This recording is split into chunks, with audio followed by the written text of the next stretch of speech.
If you're doing rehab, wherever it is on the body, and you've been given some band and told to do 3 sets of 10, just throw it away. That is an awful, lazy way to do rehab.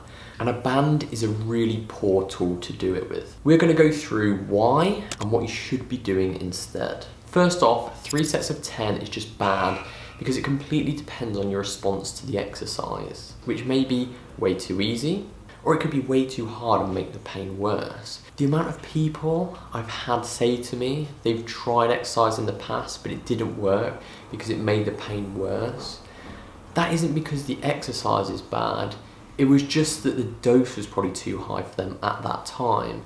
But a change in the volume, so how many reps are done, or the intensity, the amount of weight or resistance used, or the frequency with how often it's done, could have made all the difference. So it's not just 3 sets of 10, but any fixed rep range or weight or frequency that can be bad.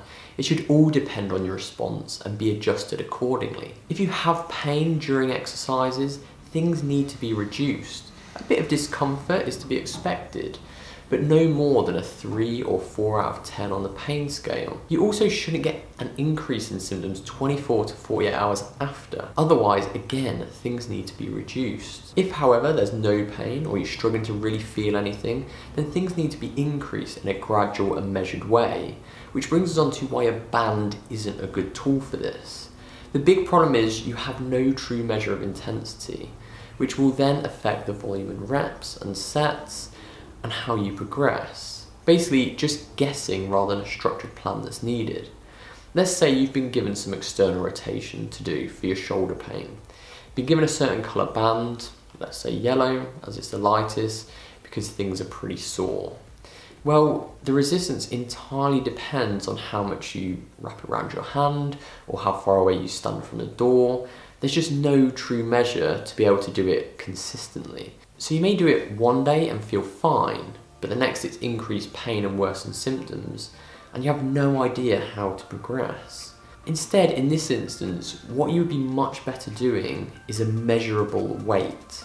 Say you're doing a 4 on an external rotation exercise for 8 reps, but it has caused pain the next day. Then you know you can go to a 3 instead and try that for 8 reps. If that's good following, then go to 10 reps. Still good, then 12, and gradually build up, but in a measured way.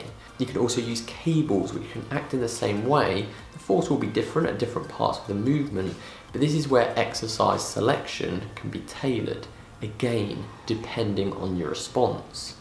And this is not to mention that in time the band can lose its integrity, so consistency in resistance can be even harder. And it can whip you right in the face if you're not careful. So ditch it. The only benefit is that they're accessible.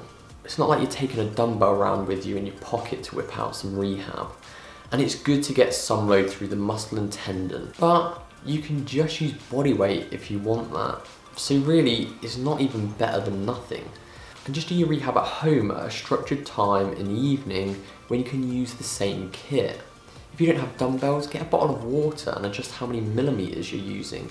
Just something where you have a true measure. And if you've not got pain but you're wanting to keep your body strong for the long run, then you need to check out this video here, which is about the best way to look after your joints while training.